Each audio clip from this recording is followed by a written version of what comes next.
next guest is the information technology expert, Mohammed Azem, who's joining us from Cairo. Thank you for being here with us. So do NVIDIA's record data center revenues and these sold-out Blackwell chips, do they reflect sustainable long-term structural demand, or is this a temporary surge with hyperscalers racing to build capacity? Where are we, would you say?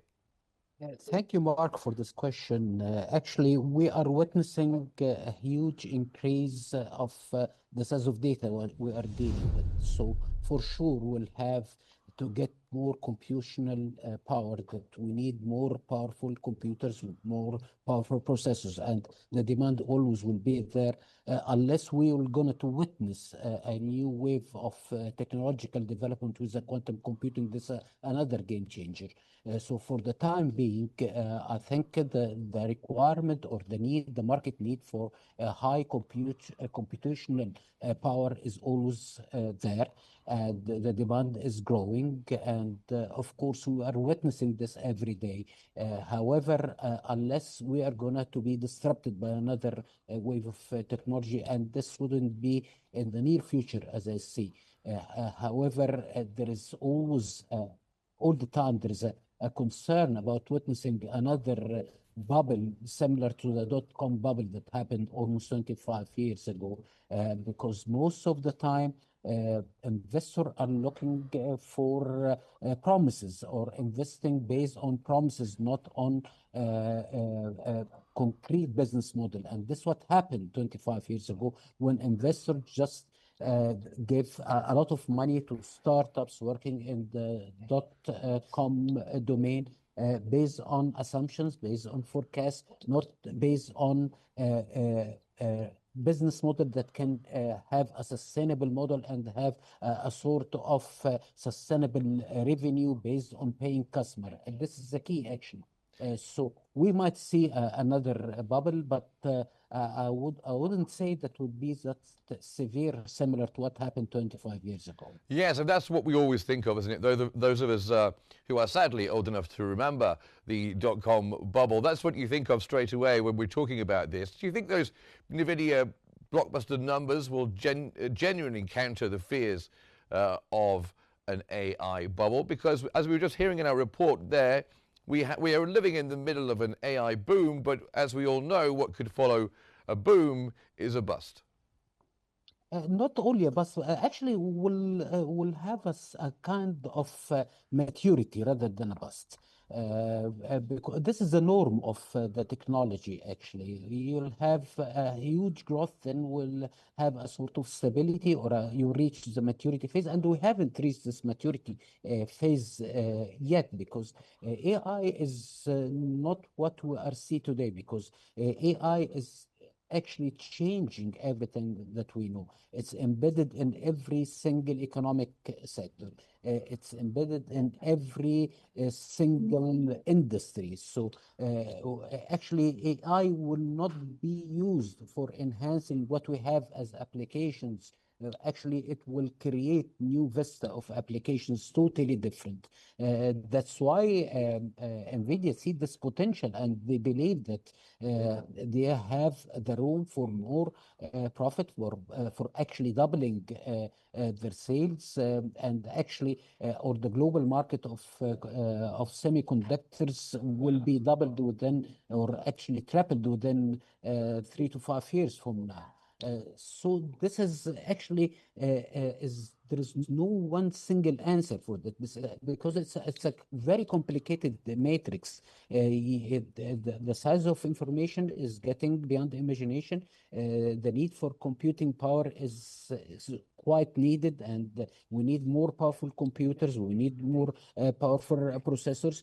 The key here is we'll have, or for the companies to be sustained, is to have integrated technology and business strategy together. Because most of the time, what happened, if there will be a misalignment between the technology strategy and the business strategy, then we'll have the problem. as long as the company has very robust, very dynamic, integrated, aligned business strategy with the technology strategy, they are safe. And this is what I see when it comes to a company, the giant chip maker like NVIDIA.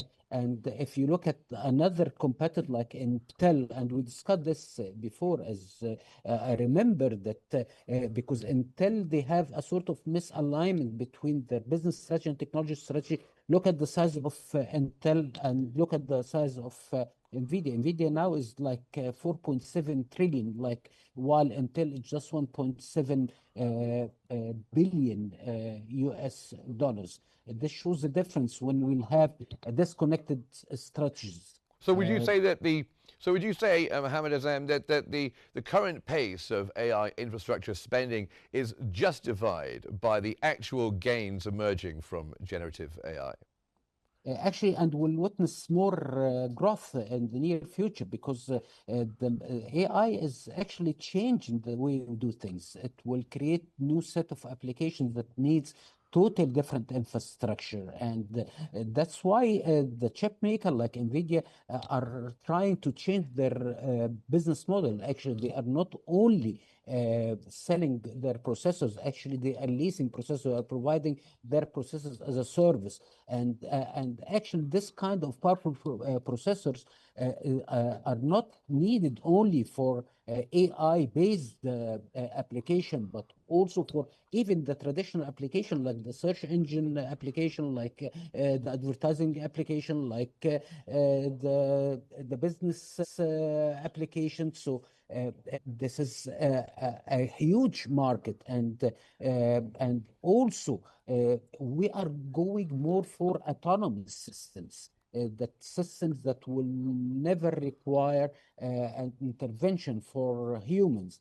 And this autonomous systems actually will need more power, will need more computing power, will need more robust and more advanced infrastructure. So it's evolving all the time. That's why I believe we're still in the growth phase. We haven't reached by far the maturity. Actually, we're still far from the maturity phase of the technology life cycle.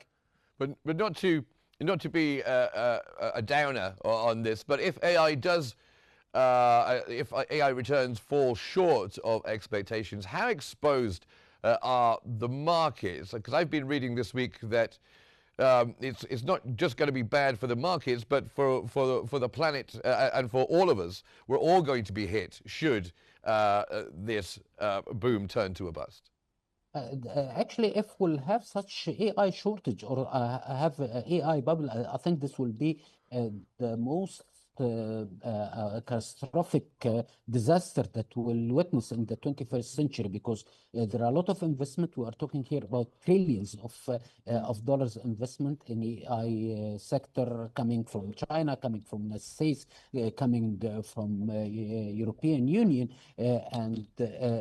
but actually, maybe some companies will suffer from such, I would say, bubble, or because there always there's a mechanism to stabilize the market. Actually, Okay. the market is always quite keen to keep the only good companies that have. Indeed.